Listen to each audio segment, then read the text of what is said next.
আসসালামু আলাইকুম viewers, welcome back to my channel. আশা করি আপনারা যে যেখান থেকে আমার এই ভিডিওটি দেখছেন সকলেই ভালো আছেন, সুস্থ আছেন এবং নিরাপদে আছেন।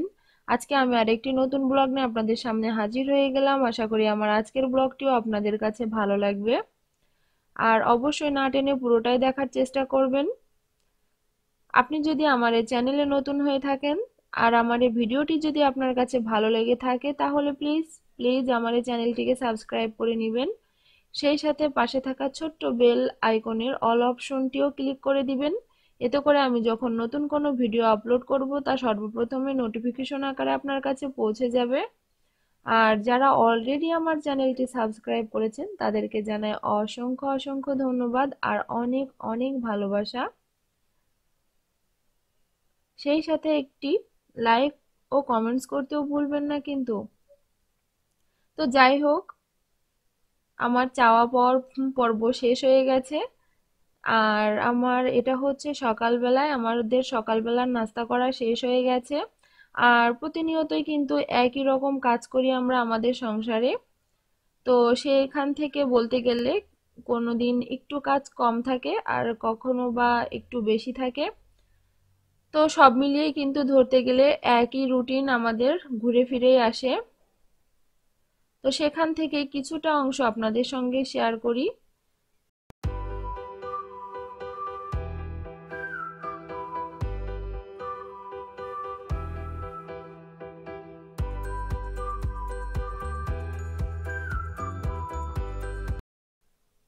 তো এই যে আমার কাজ করার শুরু হয়ে গেছে। আজকে ভাবলাম আমার ফ্রিজটা পরিষ্কার করব। আসলে শীত এখন হালকা হালকা শীত, তবে কিছুদিন পরে হয়তো বা আরো বেশি শীত পড়বে। তখন আমি আমার ফ্রিজটা পরিষ্কার করতে পারবো না। আর দেখবেন শীতের সময় কিন্তু ফ্রিজে একটু বেশি বরফ জমে। তো অনেক দিন যাবতই মনে মনে ভাবছিলাম আর কি যে আমার ফ্রিজটা পরিষ্কার করব, কিন্তু সেভাবে করতে পারছিলাম না আর কি। তো যাই হোক, আজকে আমি আমার ফ্রিজটা পরিষ্কার করে নিব।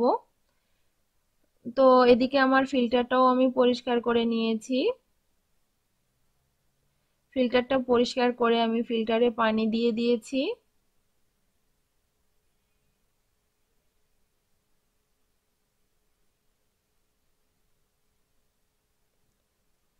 সেই সাথে মাইক্রো ওভেনের ভেতরটা পরিষ্কার করেছি, কিন্তু বাহিরে সামনের গ্লাসটা এখনো পরিষ্কার করা হয়নি।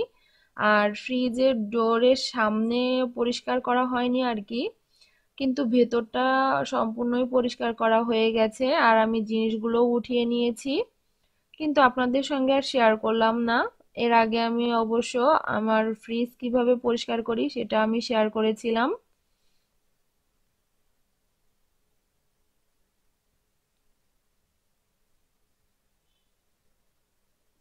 তো যাই হোক, বর্তমানে আমি কোনো রকম তাড়াহুড়া করে আর কি জিনিসগুলো উঠিয়ে রেখেছি। কারণ আসলে একদিনে অনেক কাজ করা সম্ভব হয় না। আমি তো বিশেষ করে পারি না, আমি অনেকগুলা কাজ একসঙ্গে করতে পারি না। তো যাই হোক, ধীরে ধীরে আমার কাজ করা হয়ে যাবে।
এখন আমি আর আমার আব্বু একটু নিচে যাব। কাঁচামরিচ, আলু আর ডিম শেষ হয়ে গেছে। তো এগুলা কিনতে যাব। আমাদের বাসার গলির মাথায় অনেক কিছুই পাওয়া যায় আর কি, তরি তরকারি, মাছ। ইদানিং অনেকগুলা ভ্যান বসে ওখানে, তো সেজন্যই যাচ্ছি। তো চলুন আজকে আমি আপনাদেরকেও একটু দেখাই।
তো আমার আলু আর কাঁচামরিচ কেনা হয়ে গেছে।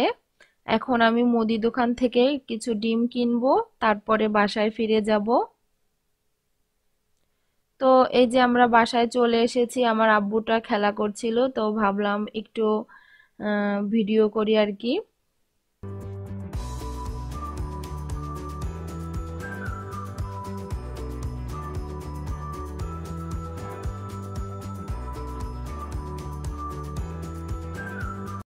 তো এখন আমি হালকা পাতলা কিছু রান্না করব। তো এই যে দেখতে পাচ্ছেন আমার পেঁয়াজ গাছগুলো অনেক বড় হয়ে গেছে। তো ভাবলাম পেঁয়াজ গাছগুলো কেটে নিই, আর এই পেঁয়াজ গাছ দিয়ে একটু মূলা ভাজি করব। তো মূলা ভাজিটা কিন্তু অনেক মজার হয়েছিল, সেজন্যই ভাবলাম আপনাদের সঙ্গে একটু শেয়ার করি আমি কিভাবে আমার এই পেঁয়াজ গাছ দিয়ে মূলা রান্না করেছি বা মূলা ভাজি করেছি। তো এই তো আমি চুলার উপরে ফ্রাই প্যান বসিয়ে দিয়েছি, আর এখন আমি পেঁয়াজ আর মরিচটা একটু তেলের উপরে ভেজে নিচ্ছি, আর সেই সাথে একটু হালকা পরিমাণ আস্ত কাঁচা জিরাও দিয়ে দিয়েছি। দিয়ে এখন আমি খুব ভালোভাবে নাড়াচাড়া করে নিচ্ছি। আজকে আমি আপনাদের সঙ্গে আসলে কোনো বেশি রান্না বান্না শেয়ার করছি না, অলরেডি আমার ভিডিওটা অনেক বড় হয়ে গেছে। তো এই যে আমি মূলাগুলো পাতলা পাতলা করে কেটে নিয়েছিলাম, আর সেই সাথে পেঁয়াজ গাছগুলো এই যে ছোট ছোট করে কেটে নিয়েছি, একদম বেশি ছোট না, এক কর হবে এরকম। তো সেগুলাও আমি মূলার সঙ্গে দিয়ে দিয়েছি। তো একটু হলুদ আর লবণ দিয়ে তারপরে ঢেকে দিয়েছিলাম। তো কিছুক্ষণ পরে ঢাকনাটা উঠিয়ে আবার নাড়াচাড়া করে দিচ্ছি। আসলে ভাজিতে তো আর বেশি মশলা খাওয়া যায় না, আমি হালকা পাতলা মশলাই খাই। তো এখানে আর কিছুই দেওয়ার নাই, এভাবেই আমি ভালোভাবে তেলের উপরে ভেজে নিব। একদিনে আসলে অনেক কাজ করে আমি একটু ক্লান্ত হয়ে গিয়েছিলাম, সেজন্য আর অন্য রান্না বান্নাগুলো আপনাদের সঙ্গে শেয়ার করলাম না, শুধু একটাই রান্না আপনাদের সঙ্গে শেয়ার করলাম। একটু স্পেশাল, যেহেতু আমার নিজের আহ, বারান্দা থেকে কিছু পেঁয়াজ গাছ কেটেছি, তো পেঁয়াজ গাছ হয়তো বা অনেকেই খান না, তো সেজন্যই ভাবলাম আপনাদের সঙ্গে একটু শেয়ার করি। আমিও এই প্রথম পেঁয়াজ গাছ রান্না করছি, এর আগে কখনোই রান্না করিনি। তো আশা করছি আপনাদের কাছেও আমার আজকের ভিডিওটি ভালো লেগেছে, আর যদি কোনো ভুল ত্রুটি হয়ে থাকে তাহলে প্লিজ প্লিজ ক্ষমা সুন্দর দৃষ্টিতে দেখবেন।